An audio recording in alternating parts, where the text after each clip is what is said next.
ബാനുമേ, അവിടെ നിക്ക് ബാനുമേ. ഞാൻ എന്റെ മക്കളെ തട്ടിക്കൊണ്ടു പോകാനൊന്നും വന്നതല്ല. നിന്നെ എനിക്ക് വിശ്വാസമില്ല. അന്നും വലിയ മാന്യൻ ചമഞ്ഞാ നീ വന്നത്. അവസാനം എന്താ നീ കാണിച്ചത്? അന്ന് അങ്ങനെ ഒരു അബദ്ധം പറ്റിപ്പോയി.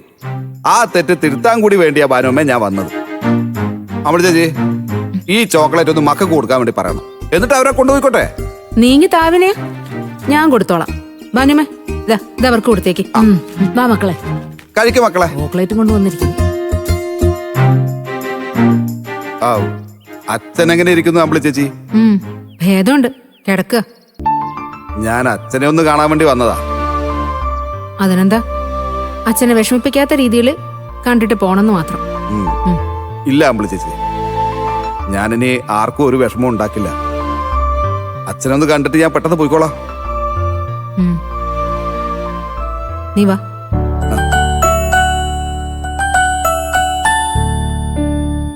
ഇരിക്ക്, ഞാൻ അച്ഛനെ വിളിക്കാം.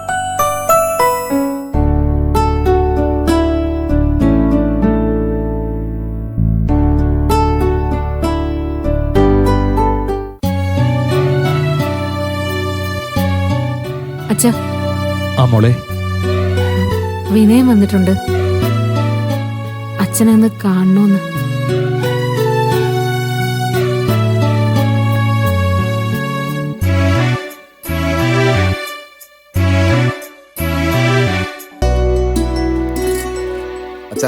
വിനയ, നീ ഇരിക്ക്.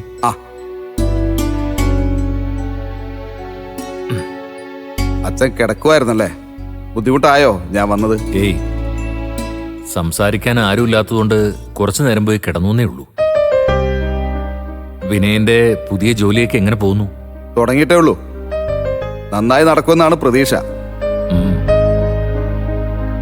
ശ്രദ്ധിച്ച് മുമ്പോട്ട് പോയാ എല്ലാം ഭംഗിയായിട്ട് നടക്കും.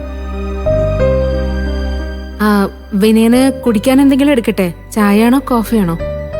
ഒന്നും വേണ്ട ചേച്ചി, ഒരു ഗ്ലാസ് ചൂടുവെള്ളം തന്നാ മതി. ചെല്ല്.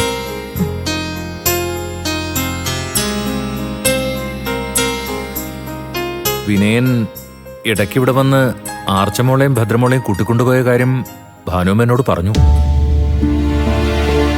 ഞാൻ ഹോസ്പിറ്റലായി പോയപ്പോ അവർക്കാരും ഇല്ലാതായി പോകുമെന്ന് ഭയന്നിട്ടാണോ വിനയൻ അങ്ങനെ ചെയ്തത്? എനിക്ക് വേണമെങ്കിൽ അച്ഛന് മുമ്പിൽ അങ്ങനെ പറഞ്ഞു ഒഴിയാം. എന്നാ സത്യം അതല്ല അച്ഛൻ. എന്റെ ഉള്ളിലെ ധാർഷ്ട്യ എന്നെ കൊണ്ട് അത് ചെയ്യിച്ചത്. ആ തെറ്റിന് അച്ഛനോട് ക്ഷമ ചോദിക്കാൻ കൂടിയാ ഞാൻ ഇപ്പൊ വന്നത്. ക്ഷമ ചോദിക്കാൻ വിനയം ചെയ്തത് തെറ്റാണെന്ന് ഞാൻ പറഞ്ഞില്ലല്ലോ.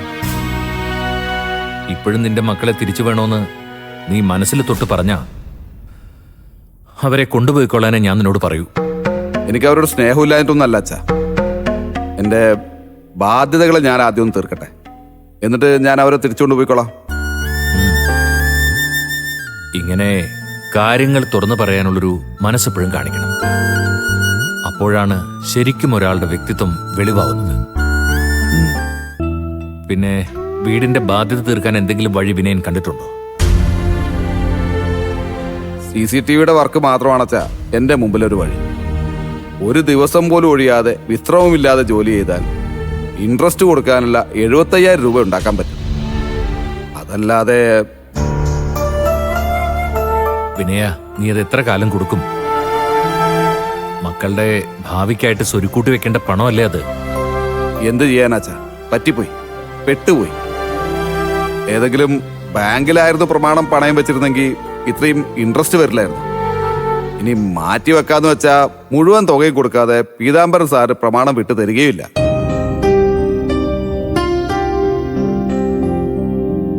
തൽക്കാലം അയാളിൽ നിന്നും പ്രമാണം തിരിച്ചെടുക്കാൻ ഒരു വഴിയുണ്ടായാൽ കുറച്ചൊരാശ്വാസം കിട്ടുമല്ലേ?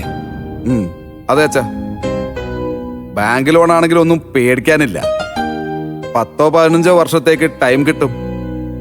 പിന്നെ 25,000 രൂപയോളം മാത്രമൊക്കെ EMI വരൂ. കാലാവധി കഴിഞ്ഞാൽ നമുക്ക് നമ്മുടെ സ്വത്ത് തിരിച്ചു കിട്ടുകയും ചെയ്യും. തൽക്കാലം സഹായിക്കാനായിട്ട് ആരെങ്കിലും ഉണ്ടോന്ന് വിനയനൊന്ന് അന്വേഷിക്കും. ഞാനും നോക്കാം. എന്തെങ്കിലും ഒരു വഴിയുണ്ടാക്കി ആ പീതാംബരന്റെ കയ്യിൽ നിന്നും പ്രമാണം നമുക്ക് തിരിച്ചെടുക്കണം. അത് തന്നെയാണ് അച്ഛാ എൻ്റെ ലക്ഷ്യം. ഞാൻ ശ്രമിക്കുന്നുണ്ട്, നടന്നാ ഭാഗ്യം. അച്ഛനും കൂടി ശ്രമിക്കാന്ന് പറഞ്ഞപ്പോ ഒരു ആശ്വാസം കിട്ടി.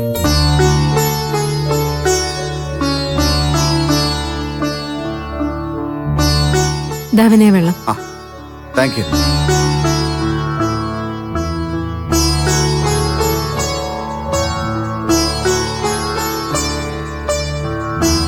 മതി ചേച്ചി.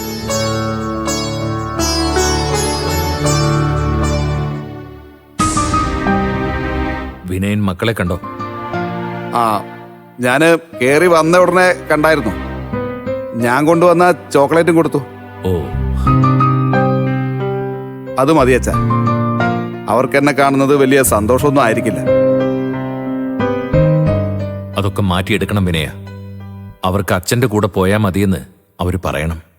അങ്ങനെ ഒരു ദിവസം ഉണ്ടാവും, ഉണ്ടാവാതിരിക്കില്ല അച്ഛാ.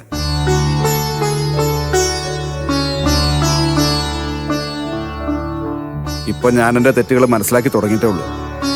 ഇനി പ്രായശ്ചിത്തം ചെയ്തു തുടങ്ങണം. ആ, ഞാനെന്നാ ഇറങ്ങട്ടെ അച്ഛാ. ആ ശരി. വർക്കിന്റെ കാര്യത്തിൽ ഒരാളെ കാണാമെന്ന് പറഞ്ഞിരുന്നു. എന്നാ ശരി വിനയ, വർക്കൊക്കെ നഷ്ടപ്പെടാതെ നോക്കണം. ആ, ഞാനും മക്കളൊക്കെ ഇവിടെ ഉണ്ടാവും. സമയം കിട്ടുമ്പോൾ ഇങ്ങോട്ട് ഇറങ്ങ്. ശരി അച്ഛാ, ഞാൻ എന്നാ ഇറങ്ങട്ടെ. അമ്മ ചേച്ചി. ആ. ആ.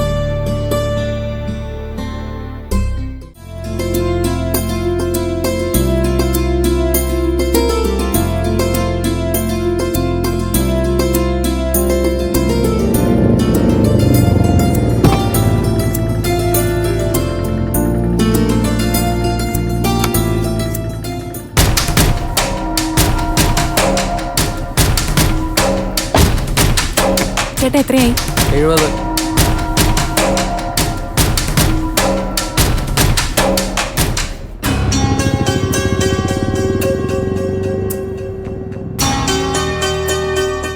ആ വിനയ, എപ്പ വന്നു? കുറച്ചു നേരമായി അനു. ആ അനു പുറത്തു പോയിരിക്കുകയാണെന്ന് അച്ഛൻ പറഞ്ഞു. ആ ഞാനൊരാളെ കാണാൻ വേണ്ടി പോയതാ. വിനയം പോവാൻ ഇറങ്ങല്ലേ? ആ അതെ, ആ. അച്ഛനെയും ഭദ്രമോളെയും ആർച്ചമോളെയൊക്കെ കണ്ടു. അനുവിനെയും ഇന്ദ്രനെയും കൂടി കാണണമെന്നുണ്ടായിരുന്നു. അപ്പോഴാ അനു വന്നത്. അന്ന് അങ്ങനെയൊക്കെ സംഭവിച്ചു പോയി. നിങ്ങൾ രണ്ടുപേരും എന്നോട് ക്ഷമിക്കണം. അതൊക്കെ കഴിഞ്ഞ കാര്യങ്ങളല്ലേ വിനയ. ഞങ്ങളതൊക്കെ എപ്പോഴേ വിട്ടു.